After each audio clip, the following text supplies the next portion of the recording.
tolong kembali ke hidupmu yang sejati.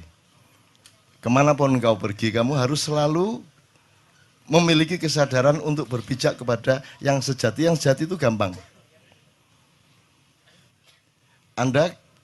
Saya kasih 3 idiom. 1 cangkul, 2 pedang, 3 keris. Jangan dilihat kerisnya sebagai benda, jangan dilihat pedangnya sebagai benda, jangan dilihat cangkulnya sebagai benda, tapi sebagai pemahaman dan kesadaran. Kalau cangkul itu fungsi apa, Dek?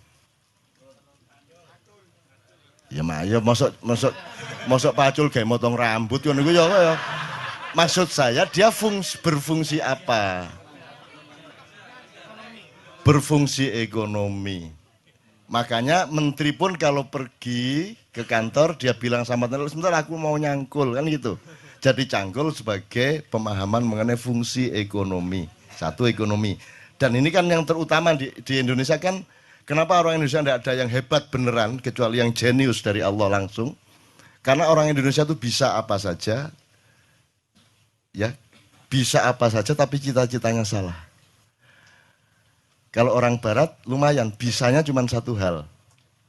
Tapi mereka tidak punya kemungkinan, maka mereka bersungguh-sungguh dalam 1 hal itu, sehingga banyak ekspor, master di hal-hal yang mereka konsentrasi. Kini ini sembarang iso, tapi gak sing serius, dan salah tujuan. Salah cita-citanya apa? Kita itu inginnya kaya, kan gitu. Orang barat inginnya bahagia. Ini menurut Rawahu Sabrang. Ini saya diceramai Sabrang.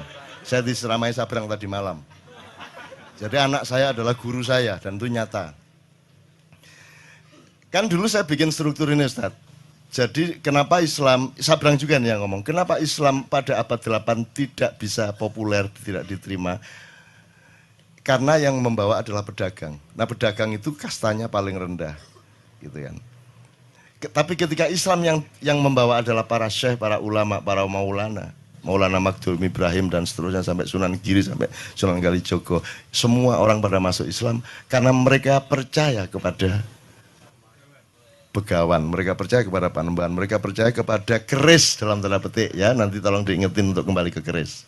Mereka percaya kepada orang mulia, orang yang menjadi pusaka bagi orang banyak. Gitu kan? Kemudian sekarang kita terbalik 180 derajat. Yang paling kita utamakan adalah kaya, di bawahnya berkuasa, berkuasa pun untuk kaya. Di bawahnya lagi pinter, pinter pun untuk ikut berkuasa supaya kaya. Nomor 4 kuat. Kuat itu punya kekuatan, punya akses, punya kesaktian, punya apa. Itu pun untuk supaya dia ikut berkuasa, supaya kaya lagi. Jadi cita-cita kaya. Terus terkenal. Populer. Populer kan nyata bahwa populer itu menerobos seluruh kriteria-kriteria kualitas hidup, sehingga seorang artis seksi itu bisa mencalonkan diri jadi wakil bupati. Jadi tidak ada rasionalitas dan alur nalarnya sama sekali secara politik dan kualitas demokrasi. Pokoknya terkenal di koran, dia bisa nyalonin diri jadi pejabat. Kan ngono. Caleg-caleg anggota DPR kita banyak yang melewati jalur Malang tadi itu. Itu ya. Karena kita sudah terbalik sama sekali, teman-teman sekalian. Nah, dalam keadaan seperti ini Anda tidak mungkin merubah keadaan. Maka kita harus menciptakan manusia baru. Nah, manusia baru ini saya kasih idiom tadi, keris, pedang, cangkul. Cangkul udah kita tahu, fungsi ekonomi. Kalau pedang itu kekuatan dan kekuasaan, otoritas, regulasi. Ya, kalau tidak pegang pedang, Anda tidak bisa membuat undang-undang dan aturan. Yang boleh bikin undang-undang adalah orang yang sudah dapat pedang dari pilkada atau dari pilpres atau dari pileg. Kan gitu kan? Jadi pedang itu fungsi kekuasaan dan otoritas politik. Kalau keris, kewibawaan, kepribadian, kasepuan, pusaka. Sekarang aku tanya kepadamu, kamu kuliah? Sudah selesai? Sudah selesai. Oke. Kamu kuliah itu untuk cangkul, apa untuk pedang, apa untuk keris? Dah, isi kita iki, bukan mulai iki. Ayo pertanyakan kembali dirimu masing-masing. Kamu mengerjakan semua itu untuk cangkul. Kalau yang di seluruh Indonesia tadi kan semua untuk cangkul. Ah, kamu sekarang bertanya kepada dirimu masing-masing. Kamu itu kuliah jadi dokter apa segala macam, kerja macam-macam itu untuk cangkul, apa untuk pedang, apa untuk keris? Ketiga-tiganya iya, tetapi harus ada aksentuasi. Nah, monggo, monggo. Ini pilihan masing-masing. Saya tidak menganjurkan apa-apa, cuman tolong diketahui. Apakah orang yang punya cangkul lihat ke desa-desa pasti punya pedang? Belum tentu punya pedang. Tapi Anda lihat semua orang yang punya pedang pasti punya cangkul. Benar nggak? Jadi kalau kamu semua mengerjakan semua itu untuk cangkul, goblok kamu. Mestinya kamu cari untuk pedang. Karena dengan pedang kamu pasti dapat pedang dan cangkul pasti kena. Gitu loh. Kalau orang punya pedang, punya cangkul, belum tentu punya keris. Tapi kalau orang sudah punya keris, dia pasti punya pedang, dia pasti punya cangkul. Jadi sekarang kamu mau apa? Kalau kamu cari keris, cari pusaka hidup, cari kepribadian hidup, cari integritas kata orang sekarang, ya, yang beneran gitu ya, maka otomatis kamu punya pedang, otomatis kamu punya cangkul. Tapi orang se-Indonesia tadi, karena tidak punya keris lagi, ibarat konstitusi itu tidak punya majelis rakyat lagi, yang ada majelis perwakilan rakyat. Ya, kita tidak punya panembahan, tidak punya pusaka, tidak punya.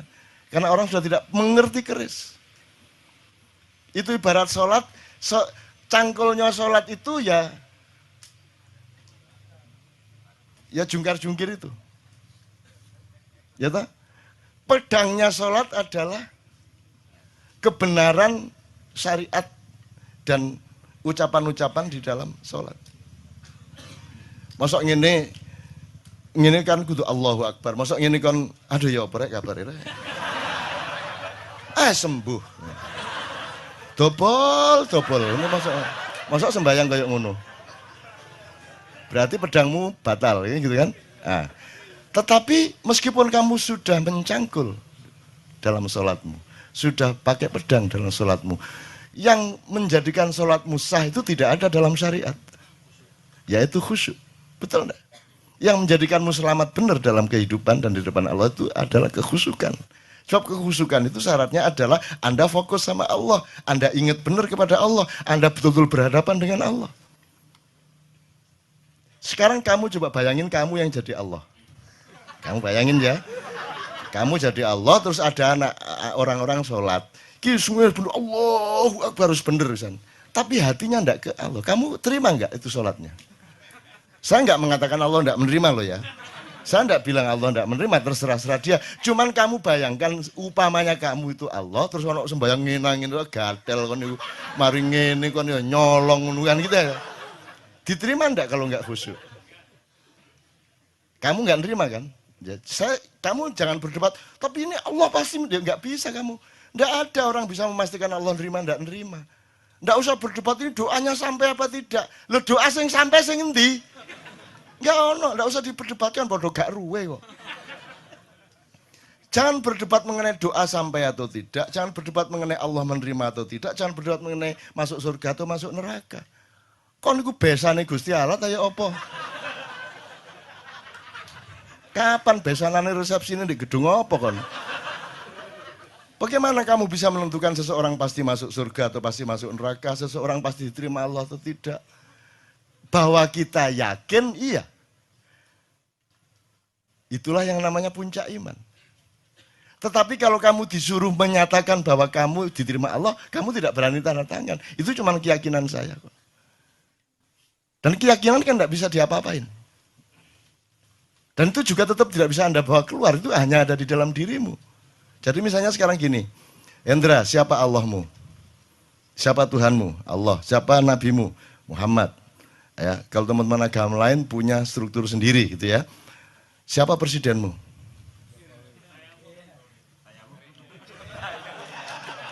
Upamanya ya.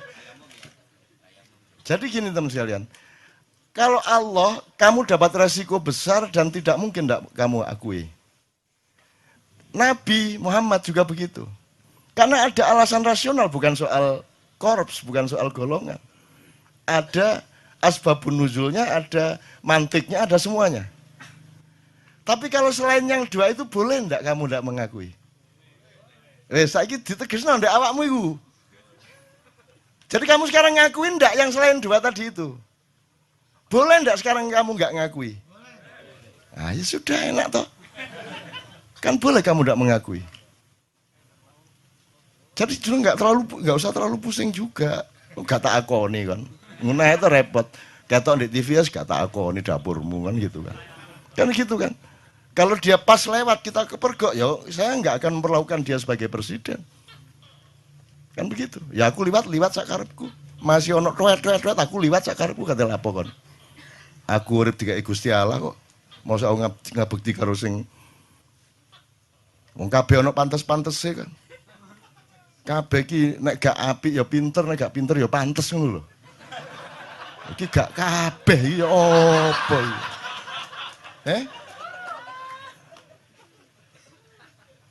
Ya bojo iku gak pinter gak apa-apa angger ayu, ngono ta?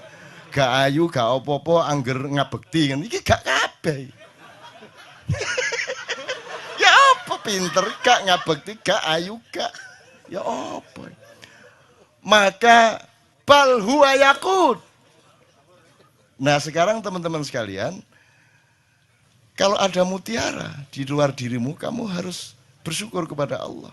Kalau ada orang yang mengingatkan kamu kepada bahwa dalam hidup ini Allah bikin macam-macam, kadarnya macam-macam. Nabi aja beda-beda kok. Masuk Nabi podo kabeh. Terus nanti di surga haknya sama. Gitu. Ya beda. Ada yang kekasihnya Allah, ada yang sahabat karibnya Allah, ada yang juru bicaranya Allah, ada yang sembelihannya Allah. Kan gitu. Ismail sembilannya Allah. Terus rumah kamu juga enggak ngerasain deh jadi Ibrahim. Bayangin kamu jadi Ibrahim, disuruh Allah nyembelih anaknya, itu gimana rasanya coba? Kamu tenang-tenang aja. Terus kamu pikir Ibrahim enggak mencoba bereaksi gitu? Terus ya ikhlas ya Allah, ya enggak lah. Jadi Ibrahim itu ya pergi ke hutan. Dia itu kan semua kan tidak untuk kepentingan Allah. Emang ada Allah punya kepentingan. Jadi kalau Allah menyuruhmu sesuatu, itu kan untukmu, untuk melindungimu, untuk pemahamanmu, bukan untuk dia. Gak padaan Gusti Allah kon gak sembahyang. Jadi itu untuk supaya ada, karena umatnya Nabi Ibrahim itu orang yang sudah terlanjur menyembah Tuhan yang sebelumnya, kepercayaannya sebelumnya. Yang tradisi-tradisinya berbeda dengan yang ditawarkan oleh Nabi Ibrahim. Nah, untuk merubah tradisi dan meyakinkan mereka kepada tradisi baru itu harus ada praktek ikhlas membunuh anak itu. Jadi Nabi Ibrahim yo jane yo gak kuat rek, matane wong ngaplok arek gak kuat to ya. Dadi dhek nang alas, naik gunung sama Ismail sama bawa kambing. Nanti wis melayu. Akhirnya dia sembelih kambingnya, terus dia turun membawa kambing. Ini loh kalau Allahku katanya, kata Ibrahim kepada ini loh kalau Allahku menyuruh sesuatu itu bukan karena kejam kepada kita, bukan karena minta ditaati. Sesungguhnya semua perintahnya karena sayang kepada kita. Aku disuruh menyembelih anakku, tetapi buktinya anakku tidak tersembelih, kambing malah dikasih oleh Allah. Ngono, kerja itu kolusi antara Allah sama Ibrahim. Terus tenang aja ta. Kamu nanti saya bukain macam-macam bantah semua nanti kamu. Mosok cak lu, kamu pikir Rasulullah aja manusia biasa kan. Semua itu kan enggak kok terus semua itu sudah hebat sejak awal ya enggak. Nabi Nuh aja istrinya dia enggak bisa dakwahi kok. Anaknya Nabi Nuh sendiri kafir kok. Kamu bisa bayangkan kalau seorang nabi istrinya sendiri tidak ikut suaminya, anak itu kan bayangin rumah tangganya bagaimana. Bayangin masyarakatnya bagaimana. Sekarang kita ini anak kita satu nakal aja udah pusing enggak karu-karuan kok. Bayangin ada nabi, rasul lagi yang istrinya tidak taat, anaknya tidak taat. Kamu bisa bayangin keluarga ini gak sakinah toh. Gitu loh.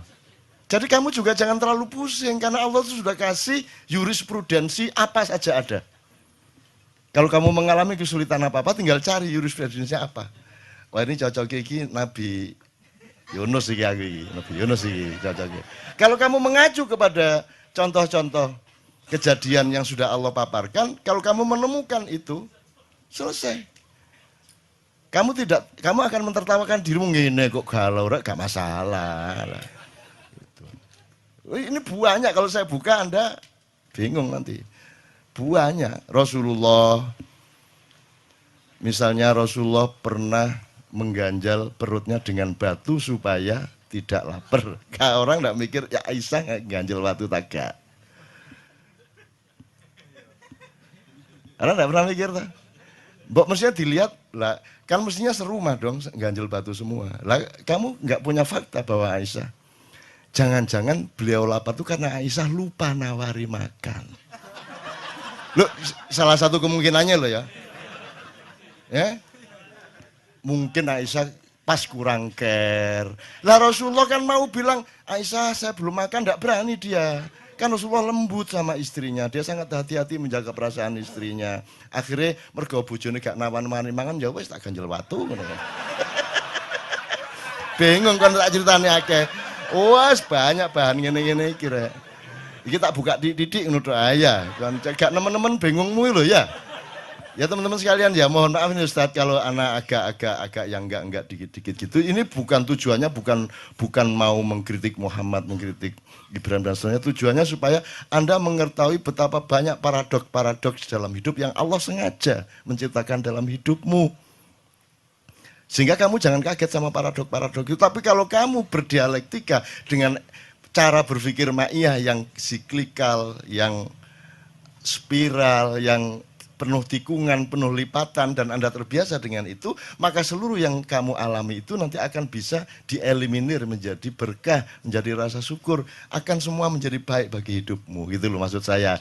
Jadi itu contoh-contoh bukan saya kok terus menafsirkan gini, enggak. Saya itu cuman orang di depan saya itu supaya lebih bisa menghandle hidupnya menjadi lebih mudah. Karena Allah itu kan unik tuh.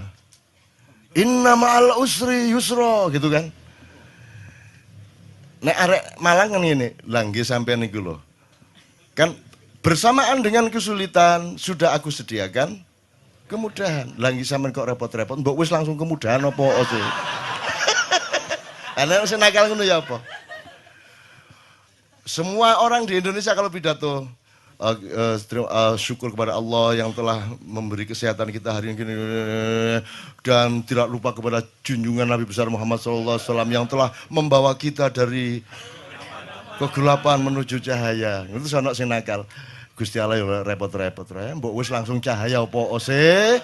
Dadak kegelapan barang gitu loh. Loh tapi memang dramanya seperti itu dan Allah maunya dialektika kemesraan yang seperti itu. Jadi Anda jangan hidup di dalam satu penggalan sehingga Anda kebingungan dalam penggalan itu. Anda harus transenden, harus melihat keseluruhan dari metabolisme yang Allah ciptakan itu sehingga Anda senyum-senyum. Iya, gak apa-apa. Iya, ngerti aku. Ya ampun, nggih, ngertas kula. Ngertas kula. Nah, makanya kan kata rahasia, Ustaz ya, tolong dalam tasawuf, kata rahasia itu kan sangat mesra. Kalau sudah Allah ngomong sirrun, asrarun gitu ya, itu kan salah satu kemesraan itu karena kita punya rahasia, punya ketidaktahuan, punya kesulitan, punya kebingungan. Kalau kita nggak punya kesulitan, nggak enak. Makanya ya saya doakan mudah-mudahan Anda penuh kesulitan hidup Anda. Oke teman sekalian, alhamdulillah, pokoknya pulang dari sini ingat ya, kamu harus masing-masing sendiri dan kamu harus menemukan, oh enggak masalah saya cari keris kok. Saya cari keris. Dan pasti pedangnya dapat, pasti cangkulnya dapat.